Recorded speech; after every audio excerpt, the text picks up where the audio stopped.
The term jack-o'-lantern was first applied to people, not pumpkins. As far back as 1663, the term meant a man with a lantern or a night watchman. Just a decade or so later, it began to be used to refer to the mysterious lights sometimes seen at night over bogs, swamps, and marshes.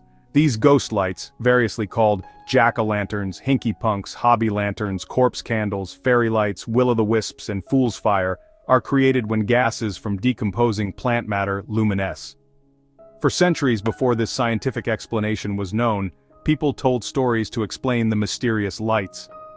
In Ireland, dating as far back as the 1500s, those stories often revolved around a guy named Jack. If you enjoyed learning about the spooky origins of jack-o'-lanterns, make sure to hit the like button and subscribe for more fascinating stories.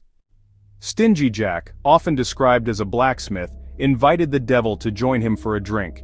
Stingy Jack didn't want to pay for the drinks from his own pocket, and convinced the devil to turn himself into a coin that could be used to settle the tab. The devil did so, but Jack skipped out on the bill and kept the devil coin in his pocket with a silver cross so the devil couldn't shift back to his original form.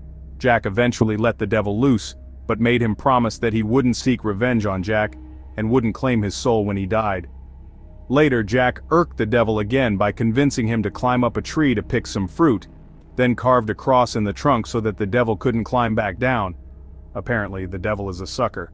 Jack freed him again, on the condition that the devil once again not take revenge and not claim Jack's soul. When Stingy Jack eventually died, God would not allow him into heaven, and the devil, keeping his word, rejected Jack's soul at the gates of hell. Instead, the devil gave him a single burning coal to light his way and sent him off into the night to find his own hell. Jack put the coal into a carved-out turnip and has supposedly been roaming Earth with it ever since.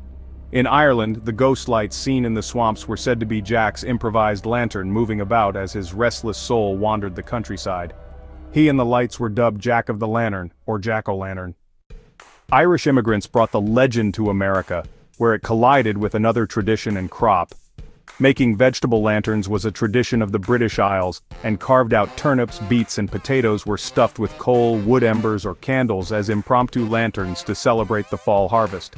As a prank, kids would sometimes wander off the road with a glowing veggie to trick their friends and travelers into thinking they were Stingy Jack, or another lost soul.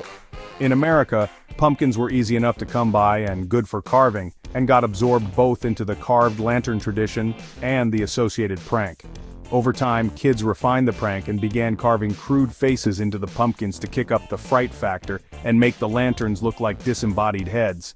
By the mid-1800s, Stingy Jack's nickname was applied to the prank pumpkin lanterns that echoed his own lamp, and the pumpkin jack-o'-lantern got its name. Toward the end of the 19th century, jack-o'-lanterns went from just a trick to a standard seasonal decoration, including at a high-profile 1892 Halloween party hosted by the mayor of Atlanta. In one of the earliest instances of the jack-o'-lantern as Halloween decor, the mayor's wife had several pumpkins, lit from within and carved with faces, placed around the party, ending jack-o'-lantern's days of wandering, and beginning his yearly reign over America's windowsills and front porches. If you enjoyed learning about the spooky origins of jack-o'-lanterns, don't forget to like this video and subscribe to our channel for more fascinating stories and Halloween fun.